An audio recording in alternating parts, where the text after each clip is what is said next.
வணக்கம். ராம் ராம். போன எபிசோட்ல நம்ம என்ன பார்த்தோம் அப்படின்னா, இப்போ திரிஷதாவும், சீதா தேவியும் அவங்க வந்து 2 பேரும் கொஞ்சம் ஹோப்ஃபுல்லா சரி ஏதோ ஒரு நடக்க போகுது. ராவணனுக்கு ஏதோ ஒரு கெட்டது வரப்போகுது அப்படிங்கிற ஒரு நம்பிக்கையில அவங்க 2 பேரும் இருக்காங்க. அதே சமயத்துல ஹனுமான் வந்து அங்கேருந்து தாவி தாவி அவர் அசோகவனத்த வந்து சேர்ந்துடுறார். அசோகவனத்திலயும் கொஞ்சம் தேடிட்டு கடைசியா அவர் சீதா தேவிய பார்த்துடுறார். பார்த்த உடனே அவருக்கு மனசே வெடிச்சு போச்சு. ஏன்னா ஸ்ரீராமர் அவர் வந்து அவரோட சுவாமியா நினைக்கிறாரு இல்லையா? ஸ்ரீராமர் தான் ஹனுமானுக்கு எல்லாமே. அவரோட உயிர் யாரு? சீதா தேவி. அந்த சீதா தேவி இவ்ளோ ஒரு மோசமான ஒரு கிழிஞ்ச துணியும் அழுக்குமா இருக்கும்போது அவங்க மூஞ்சில அந்த சோகத்தை பார்க்கும்போது ஹனுமானுக்கு அப்படி நெஞ்சே வெடிச்சிடுது. ஐயோ இப்படி இருக்காங்களே அப்படின்னு சொல்லிட்டு அவர் வந்து ரொம்ப வருத்தப்படுறார். ஆனா சரி எதுக்கும் நம்ம அங்க ஏதோ ஒரு விஷயம் நடக்குது. சடனா கொஞ்சம் சத்தம் எல்லாம் கேக்குது. சோ சீதா தேவியை பார்த்தாச்சு. பட் ஆனா டைரக்டா அவங்க கிட்ட போய் பேசல. அவர் ஓகே கொஞ்சம் ஹோல்ட் பண்றார். என்ன நடக்குது அப்படின்னு பாக்கலாம் அப்படின்னு. சோ ரொம்ப சின்ன இப்போ குட்டி குரங்காயிட்டார் அவர். அந்த சின்ன குரங்கு வந்து இப்போ சீதா தேவி உட்கார்ந்துட்டு இருக்கிற சிம்சுபா மரத்தடியில அந்த மரத்தடியில அவங்க உட்கார்ந்துட்டு இருக்காங்க. அந்த மரத்துக்கு மேல உட்கார்ந்து நம்ம ஹனுமான் வந்து சின்னதா குட்டி குரங்காயிட்டார். அவர் அங்கிருந்து பார்த்து கீழே என்ன நடக்குது அப்படின்னு ஃபிகர் அவுட் பண்ணலான்னு அவர் வந்து கீழே பார்க்க ஆரம்பிக்கிறார். கீழே பார்க்கும்போது இந்த ராவணன் வந்து என்ன ஆயிருக்கு அப்படின்னா திடீர்னு அவர் வந்து தூங்கி காலையில திடீர்னு முழிப்பு வந்த உடனே அவருக்கு சீதையோட ஞாபகம் வந்துருச்சு. சோ ராவணன் நமக்கே தெரியும் பெரிய கொடூரமான ராட்சசன் இல்லையா? சோ சீதையோட ஞாபகம் வந்த உடனே பயங்கர கோபமா எவ்வளவு நாள் நான் சொல்லிட்டு இருக்கேன் என்ன கல்யாணம் பண்ணிக்கோ கல்யாணம் பண்ணிக்கோன்னு இன்னுமே இந்த சீதா வந்து நம்ம சொன்ன பேச்ச கேட்க மாட்டேங்கிறாளேன்னு பயங்கர கோபமா அவர் வந்து அப்படியே ஏந்திரிச்சு அவர் எதுவும் ரெடி ஆகல. அப்படி ராஜாலாம் அப்படி டக்குன்னு வந்துட மாட்டாங்க இல்லையா? ஏந்திருந்த கோலத்துல வந்துட மாட்டாங்க. அவங்க எல்லாம் அந்த ப்ராப்பர் ட்ரெஸ் எல்லாம் பண்ணிட்டு தான் வெளில வருவாங்க. ஆனா இவர் வந்து அதெல்லாம் பத்தி கவலையே படல. அவருக்கு வந்த கோபத்திலயும் ஆத்திரத்திலயும் இன்னைக்கு போய் 2ல 1 இந்த சீதாவை நான் பாத்துடணும் அப்படின்னு சொல்லிட்டு அப்படி ஏந்திருந்து விறுவிறுன்னு அவர் வந்து கிளம்பி அவர் வந்து இந்த அசோகவனத்துக்கு வந்துட்டார். ஆனா ராஜா போகும்போது எல்லாரும் கூட பின்னாடி போகணுமே. அவரோட சோல்ஜர்ஸ் அவரோட கூட இருக்கிற படைபலம் எல்லாம் வந்து அப்படி பின்னாடி போகணும் இல்லையா? சோ எல்லாரும் அப்படி பின்னாடி அவர் ஓடுறாரு. அப்படியே ஆத்திரத்துல அப்படி கோபமா விறுவிறுன்னு வரார். அவர் கூட வந்து எல்லாரும் அப்படி ஓடி அவர் பின்னாடியே வராங்க. சோ இந்த கம்ப்ளீட் குரூப் வந்து இப்ப அசோகவனத்துக்கு வர்றதுனால ஹனுமானுக்கு இந்த சத்தம் கேட்டதுனால அவர் மரத்து மேல உட்கார்ந்து சரி என்னதான் இந்த குரூப் பண்ண போகுதுன்னு பாக்கலாம் அப்படின்னு அவர் வந்து வெயிட் பண்ணிட்டு இருக்காரு. இப்போ வந்து ராவணன் என்ட்ரி. ராவணன் வந்து இப்போ வந்து சீதா தேவி முன்னாடி நிக்கிறார். இப்போ போன எபிசோட்ல நான் உங்ககிட்ட ஒரு ராட்சசி அப்படின்னா எப்படி நம்ம தப்பா வந்து அவங்கள போர்ட்ரே பண்றோம், அவங்க ஸ்கின் கலரை வச்சு அவங்கள தப்பா வந்து நம்ம ஜட்ஜ் பண்றோம் அப்படின்றத பத்தி நான் உங்கள்கிட்ட சொன்னேன் இல்லையா? அதே மாதிரி ராவணனையுமே நமக்கு கொடுக்கிற பொற்றையல் வந்து கொஞ்சம் விசித்திரமானதுதான். இந்த ராவணனை எப்படி காட்டுவாங்க ஜென்ரலா அப்படின்னு பார்க்கும்போது டிவில இல்ல புக்ஸ்ல எல்லாம் காட்டும்போது ராவணன்னா ஒரு பெரிய உடம்பு, அதுக்கப்புறம் ஒரு தலை 10 தலை அந்த மாதிரி இருக்கிற மாதிரிதான் ராவணனை காட்டுறாங்க இல்லையா? ஆனா இதுதான் உண்மையா அப்படின்னு பார்த்தா ஆக்சுவலி அப்படி கிடையாது. ராவணனுக்கு தனியா வந்து இந்த ஹியூமன் அனாட்டமி அப்படியே சேலஞ்ச் பண்ணி கம்ப்ளீட் டிஃப்ரெண்ட் அனாட்டமி எல்லாம் இல்ல. அவருக்கு 10 விதவிதமான கெட்ட குணங்கள் இருக்கிறதுனால அவருக்கு வந்து 10 தலை அப்படின்னு சொல்றாங்க. ராவணன் ஆக்சுவலி பாத்தீங்கன்னா ரொம்ப ரொம்ப டேலண்டட். சூப்பரா வீணை வாசிப்பார். அவருக்கு வந்து வேதங்கள்ல தெரியாத விஷயமே கிடையாது. ரொம்ப ரொம்ப ரொம்ப நாலேஜபிள் அண்ட் ரொம்ப இன்டெலிஜென்ட் பர்சன். ஆனா அதே டைம்ல அவருக்கு நிறைய பொறாமை, அடுத்தவன் விஷயத்த தட்டி பறிக்கணும். அதாவது அடுத்தவன் மனைவியை மட்டும் இல்ல அடுத்தவங்களோட வெல்த்த அடுத்தவங்க கிட்ட இருக்கிற விஷயங்களை தட்டி பறிக்கணும் அப்படிங்கிற கெட்ட குணம். இந்த மாதிரி அப்புறம் கோவம் இந்த மாதிரி நிறைய கெட்ட குணங்கள் இருக்கிறதுனாலயும் அவருக்கு 10 தலை அப்படிங்கறது மாதிரி நம்ம பிக்சரைஸ் பண்றோம். ரைட்? ஆனா வந்து இப்ப பாத்தீங்களா ராவணன் வந்து எவ்வளவு நல்ல டேலண்ட் இருந்தும் இந்த கெட்ட குணங்கள் இருக்கிறதுனால கடைசியில என்னாச்சு ராவணனுக்கு? அழிஞ்சும் போனார். இன்னைய வரைக்கும் ராவணன் அப்படிங்கிறது ஒரு பழி சொல் மாதிரி நிறைய இடத்துல ஆயிடுச்சு இல்லையா? கெட்ட விஷயங்கள் பண்றவர் அப்படிங்கிற மாதிரி ஆயிடுச்சு. ஆனா அவருக்கு இருக்கிற நல்ல விஷயங்களை இந்த கெட்டதெல்லாம் கொஞ்சம் கம்மி பண்ணிட்டு அதை ஹைலைட் பண்ணியிருந்தாருன்னா எவ்வளவு ஒரு பியூட்டிஃபுல் விஷயமா இருந்திருக்கும்ல. சோ நம்ம திருப்பி கதைக்கு வந்துடலாம்.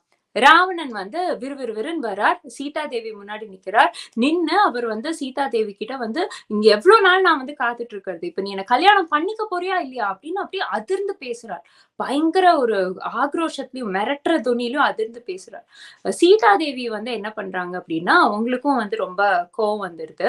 ஆனா அவங்க என்ன பண்றாங்க அப்படின்னா வந்து, அவங்க அந்த காலத்துல வந்து ஒரு பெண் வந்து அவங்க வீட்டு கணவரையோ, இல்லன்னா வந்து அவங்க அப்பாவையோ, அந்த மாரி அவங்க வீட்டு ஆண்கள தவிர, வெளியில இருக்கிறவங்க கிட்ட நேரா முகம் குடுத்து பேச மாட்டாங்க.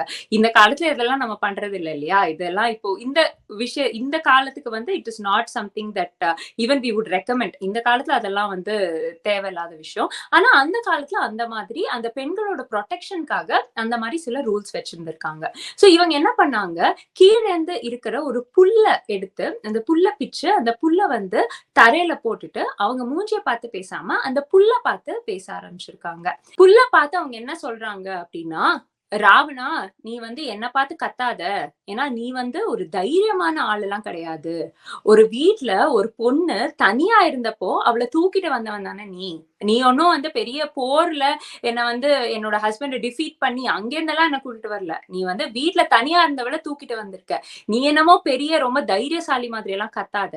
ஆனா என் வீட்டுக்காரர் அந்த மாதிரி கிடையாது. என் ஹஸ்பண்ட் வந்து ஒருத்தருக்கும் எந்த தீங்கும் நினைக்காதவர். அவர் இந்த மாதிரி கேவலமான விஷயம்லாம் பண்ணவே மாட்டார். அதனால நீ பெரிய நல்லவன் மாதிரி என்கிட்ட கத்தாத. நீ இப்போ உனக்கு கடைசியா நான் உனக்கு ஒரு சான்ஸ் தரேன். நீ மரியாதையா வந்து என்னோட ஹஸ்பண்ட் கிட்ட நீ பண்ணின தப்பெல்லாம் உணர்ந்து அவர்கிட்ட மன்னிப்பு கேளு. மன்னிப்பு கேட்டேன்னா அவர் வந்து உன்னை மன்னிச்சிடுவார். ஏன்னா அவர் ரொம்ப நல்லவர். உன்னை மன்னிச்சு உன்னை விட்டுருவார். ஆனா நீ மன்னிப்பு கேட்காம இதே மாதிரி பண்ணிட்டு இருந்தேன்னா உன்னை மட்டும் இல்ல, உன்னை சுத்தி இருக்கிற உன் ஊரு, உன் கூட்டம் எல்லாத்தையும் அழிச்சு உன்னால உன்னோட குடும்பம், உன்னோட கூட்டம் எல்லாமே அழிஞ்சு போயிடும். நீ பண்ற கெட்ட விஷயத்தினால. அப்படின்னு வந்து சீதாதேவி வந்து ரொம்ப கடுமையா ராவணனுக்கு ரிட்டர்ன்ல வந்து ஒரு வார்னிங் குடுக்குறாங்க. ராவணனுக்கு என்ன பண்றதுன்னே தெரியல. ஏன்னா மேபி இப்படி கூட இருக்கலாம்ல. நம்ம வந்து யாரோ ஒருத்தர் வந்து ரொம்ப ஃப்ரெஜைல் பெர்சன், அவங்க வந்து ரொம்ப பாவம் அப்படின்னு சொல்லிட்டு சம்டைம்ஸ் நம்ம அவங்களே போட்டு அடி அடின்னு அடிச்சுட்டே இருப்போம். ஆனா இந்த சாது மிரண்டால் காடு கொள்ளாது அப்படிங்கிற மாதிரி அவங்க என்னைக்காவது ஒரு நாள் திருப்பி நம்மள வந்து அடிப்பாங்கல்ல. அன்னைக்கு நமக்கு என்ன பண்றதுன்னே தெரியாது. ஐயையோ! என்ன நம்ம வந்து இவங்க ரொம்ப பாவம் அப்படின்னு நினைச்சு நம்ம பாட்டுக்கு அவங்கள ரொம்ப எக்ஸ்பெக்ட் பண்ணிட்டு இருந்தோமே. அவங்க வந்து திருப்பி பேசுறாங்களே அப்படின்ட்டு நமக்கே ஒரு பயம் வந்துரும்.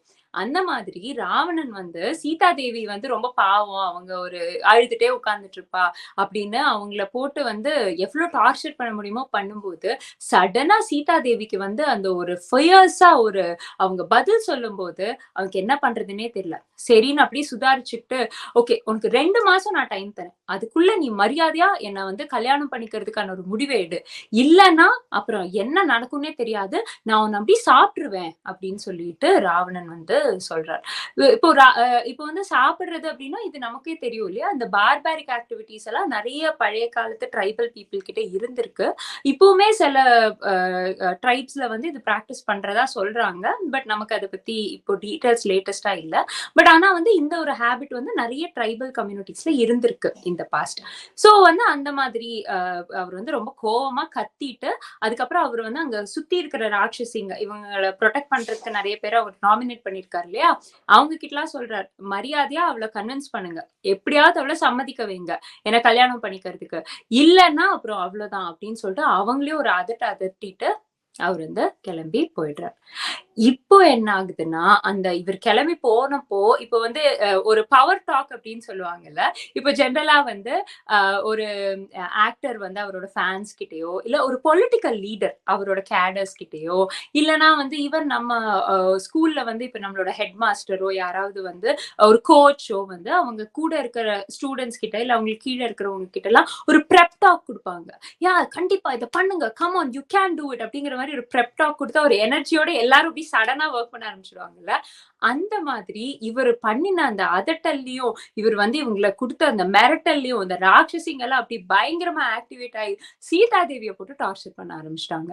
"நீ ஒழுங்கா கல்யாணம் பண்ணிக்கோ. எதுக்கு நீ அவர கல்யாணம் பண்ணிக்க மாட்ட? என்னதான் வந்தது உனக்கு? ஆச்சா, போச்சான்னு" பயங்கரமா அவங்கள போட்டு மிரட்ட ஆரம்பிச்சிருக்காங்க. ஆனா அப்போ திருப்பி யார் உள்ள வந்திருக்கா? திரிஷதை. அதாவது விபீஷ்ணனோட பொண்ணு. அவங்க திருப்பி உள்ள வந்து, "நீங்க எல்லாம் கொஞ்சம் கெளம்புங்க. உங்களுக்கு எல்லாம் வந்து ராவணன் கூட சேர்ந்து நீங்களும் அழிஞ்சு போயிடாதீங்க. சீதா தேவியோட கோவத்த வந்து நீங்க எல்லாம் இவ்ளோ அவங்கள டார்ச்சர் பண்ணியிருக்கீங்க அப்படிங்கிறது வந்து நம்ம ராமருக்கு தெரிஞ்சதுன்னா, அவரு வந்து ராவணன மட்டும் இல்ல, உங்க எல்லாரையும் சேர்த்து அழிச்சுடுவாரு. அதனால தயவு செஞ்சு கொஞ்சம் போங்க. அவங்கள விடுங்க" அப்படின்னு சொல்லிட்டு இவங்க எல்லாரையும் தொரத்தி விட்டுடுறாங்க திரிஷதா. அப்போ இவங்க எல்லாரும் திரும்பி அவங்கவங்க இடத்துக்கு போயிடுறாங்க. சீதா தேவி திருப்பியும் அதே சிம்சுபா மரத்தடியில உட்கார்ந்து அழ ஆரம்பிக்கிறாங்க. வருத்தப்படுறாங்க. ஏன் இன்னும் ராமர் வரல? அவர் ஒருவேளை என்ன மறந்துட்டாரோ? நான் இருக்கிறதே அவரு வந்து சரி இவள யாரோ கடத்திட்டு போயிட்டாங்க. அவ எங்கேயாவது செத்திருப்பான்னு நெனச்சுட்டாரோ? இல்ல வந்து அவர் என்ன மறந்துட்டு அவரோட வேலைய பாக்க, சரி அடுத்து நம்ம வாழ்க்கைய பாப்போம். அவ தான் தொலைஞ்சு போயிட்டா அப்படின்னு நெனச்சுட்டாரோ? அப்படின்னெல்லாம் ரொம்ப கலங்கி, ரொம்ப கண் கலங்கி, என்னடா வாழ்க்கை? அப்படிங்கிற மாதிரி ரொம்ப கண் கலங்கி சீதாதேவி இருக்காங்க. இந்த ரொம்ப கண் கலங்கின இருக்கிற நேரத்துல வந்து சீதா தேவிக்கு திருப்பியும் என்ன வருது? Suicidal thoughts. என்ன பண்ணலாம்? நம்ம பேசாம நம்ம வாழ்க்கைய முடிச்சுக்கலாம். ஏன்னா ராமரும் வர்ற மாதிரி இல்ல. அநேகமா அவரு என்ன மறந்துட்டாருன்னு நெனைக்கிறேன். இனி நான் உயிரோட இருந்து என்ன, இல்லாம என்ன? நம்ம வந்து வாழ்க்கைய இதோட முடிச்சுக்கலாம். சரி, இப்ப அடுத்தது மெத்தட் ஆஃப் எக்ஸிகியூஷன் இல்லையா? எப்படி இப்ப நம்ம வாழ்க்கைய முடிச்சுக்கிறது? அப்படின்னு அடுத்தது பாக்க ஆரம்பிக்கிறாங்க. பாக்க ஆரம்பிக்கும்போது சுத்தி முத்தி என்ன பண்ணலாம்? எப்படி இப்போ நம்ம லைஃப எண்ட் பண்ணணும்னு முடிவு பண்ணிட்டோம். என்ன பண்ணலாம்? அப்படின்னு தேட ஆரம்பிக்கிறாங்க. சடனா வந்து அவங்களுக்கு ஏதோ ஒரு சத்தம் கேக்குது. இது என்ன சத்தம்? சீதா தேவியோட முடிவு என்ன ஆச்சு? அப்படிங்கிறது அடுத்த எபிசோட்ல நம்ம பார்க்கலாம். ராம் ராம். உங்க எல்லாருக்குமே வணக்கம்.